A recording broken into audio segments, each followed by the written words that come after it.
بسم اللہ الرحمن الرحیم۔ السلام علیکم ورحمۃ اللہ وبرکاتہ۔ جی پیارے بچوں، آج کی ہماری کہانی کا عنوان ہے پریشان چڑیا۔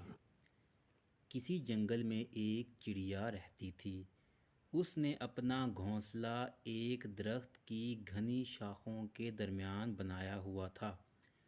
اس کے ساتھ اس کے 2 بچے اور ایک بوڑھی ماں بھی رہا کرتی تھی۔ اس نے رات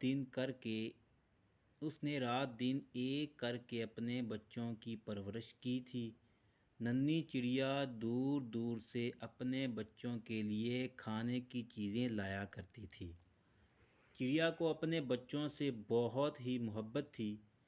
وہ دن کے وقت اپنے بچوں کو گھر سے باہر نکلنے نہیں دیتی تھی اور رات کو اپنے پروں میں چھپا کر سویا کرتی تھی۔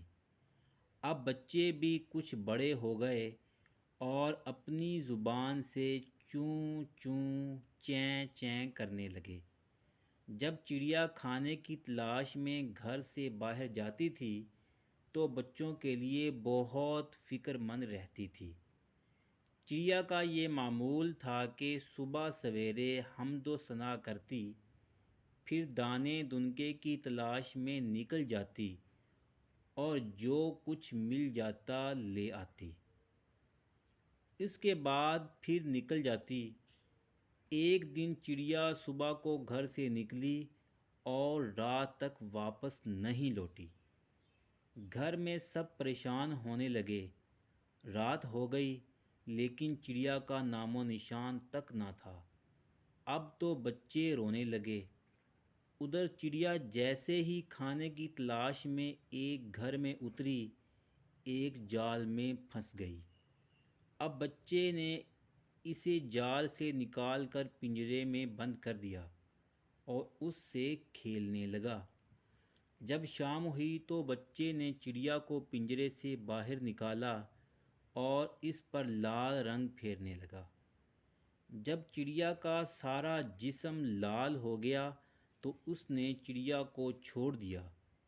چڑیا نے آزاد ہوتے ہی اللہ کا شکر ادا کیا، لیکن اب تو رات ہو چکی تھی، اس لیے اس نے رات ایک باغ میں گزاری اور صبح سویرے گھر کی طرف چلی۔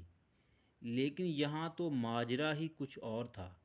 جب وہ اپنے گھر میں داخل ہوئی تو بچے اسے دیکھ کر ڈرنے لگے۔ چڑیا نے لاکھ سمجھانا چاہا کہ میں تمہاری ہی بیٹی ہوں، لیکن کسی نے بھی نہ سنی اور پڑوس سے آئی ایک چڑیا نے دھکے دے کر باہر نکال دیا۔ چڑیا زاروں قطار رونے لگی۔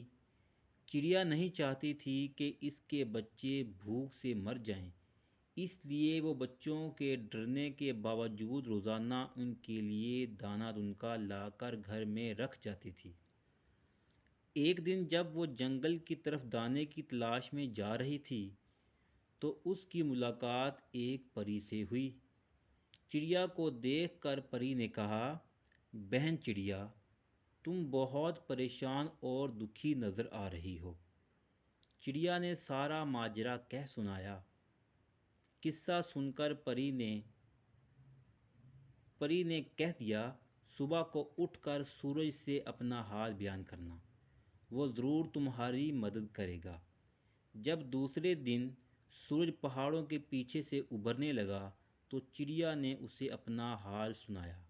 چڑیا کا حال سن کر سورج کو بھی بہت دکھ ہوا۔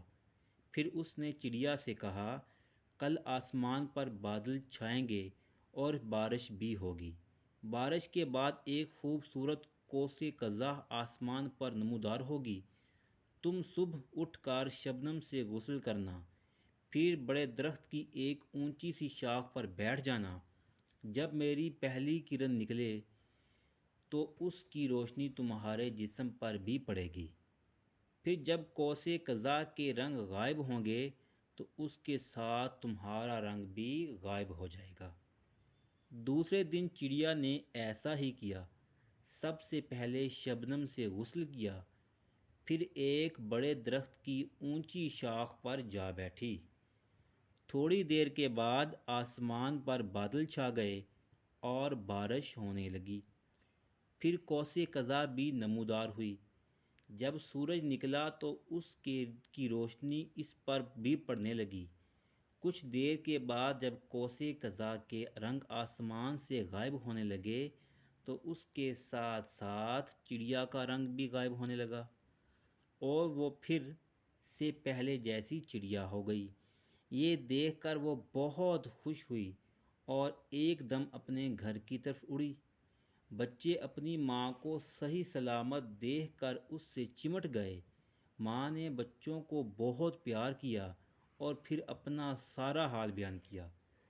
سب بچے شرمندہ ہو گئے اور اس سے معافی مانگنے لگے۔ چڑیا نے سب کو معاف کر دیا اور پھر وہ پہلے کی طرح سکون سے زندگی گزارنے لگے۔